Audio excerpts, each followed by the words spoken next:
എല്ലാ പ്രിയപ്പെട്ടവർക്കും നമ്മുടെ കർത്താവ് യേശുക്രിസ്തുവിന്റെ നാമത്തിലുള്ള സ്നേഹത്തെയും വന്ദനത്തെയും അറിയിക്കുകയാണ്.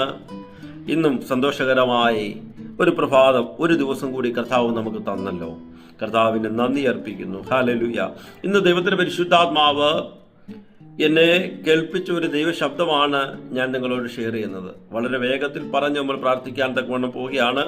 യോശുവയുടെ പുസ്തകം 5-ാം അധ്യായത്തിലെ 1-ാമത്തെ വാക്യത്തിലുള്ള ചില വേദഭാഗങ്ങളാണ് ഇന്ന് നമ്മൾ ഹല്ലേലൂയ കാണുവാൻ തക്കവണ്ണം പോകുന്നത്.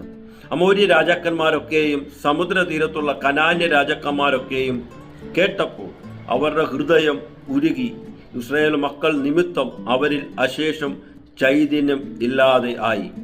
എങ്ങനെയാണ് ഇസ്രായേൽ മക്കൾ ഇക്കരെ കടപ്പാൻ തക്കവണ്ണം യഹോവ അവരുടെ മുമ്പിൽ യോർദാന്റെ വെള്ളം വറ്റിച്ചു കളഞ്ഞു എന്ന വാർത്ത എന്ന് വെച്ചാൽ, ദൈവം നമുക്ക് വേണ്ടി ചെയ്യുന്ന അത്ഭുതങ്ങൾ കേൾക്കുമ്പോൾ ശത്രുവിന്റെ ഹൃദയം ഉരുകുവാൻ തക്കവണ്ണം ഇടയാകും. ഹല്ലേലൂയ. ദൈവത്തിന്റെ അത്ഭുതങ്ങൾ ലൈഫിൽ കാണാൻ തക്കവണ്ണം പോവുകയാണ്. ഈ തിരുവചനത്തിൽ പറയുന്നത്, ഓ ഹല്ലേലൂയ, നിന്റെ ഹൃദയമല്ല ഉരുകുന്നത്, ശത്രു നിമിത്തം നീയല്ല ഉരുകിപ്പോകുന്നത്. എന്നെ കേൾക്കുന്ന പലരും ഹല്ലേലൂയ വർഷങ്ങളായി, മാസങ്ങളായി പ്രാർത്ഥിച്ചു ഉപവസിക്കുന്നു. പല വിഷയങ്ങളിലും ഹല്ലേലൂയ എന്റെ ഹൃദയം ഉരുകിയിരിക്കുകയാണ്. എന്റെ ഹൃദയത്തിന് ഹല്ലേലൂയ സ്വസ്ഥതയില്ല. അഭിഷിക്തനെ എന്ന് പറയുന്നവരെ നോക്കി ഈ വചനത്തിന്റെ അടിസ്ഥാനത്തിൽ ഞാൻ പറയുന്നു, നിന്റെ മുമ്പിൽ ചെങ്കടലുകൾ കർത്താവ് തുറക്കാൻ പോവുകയാ. അവൻ തന്റെ ദൂതനെ അയക്കാൻ പോവുകയാ. വിശ്വസിക്കുന്ന എത്ര പേരുണ്ട്? പല മെസ്സേജുകളും പല സന്ദേശങ്ങളും നമ്മൾ സോഷ്യൽ മീഡിയയിൽ കേൾക്കുന്നവരാ. എന്നാൽ നിങ്ങൾ ഈ വചനം എടുത്തു വെച്ച് ഒന്ന് വിശ്വസിച്ച് പറയാമോ?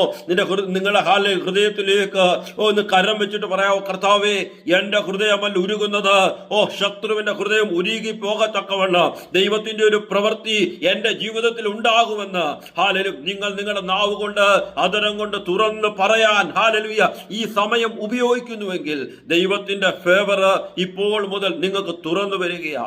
കർത്താവേ, ഈ ജനത്തെ ബ്ലസ് ചെയ്ത് പ്രാർത്ഥിക്കുന്നു.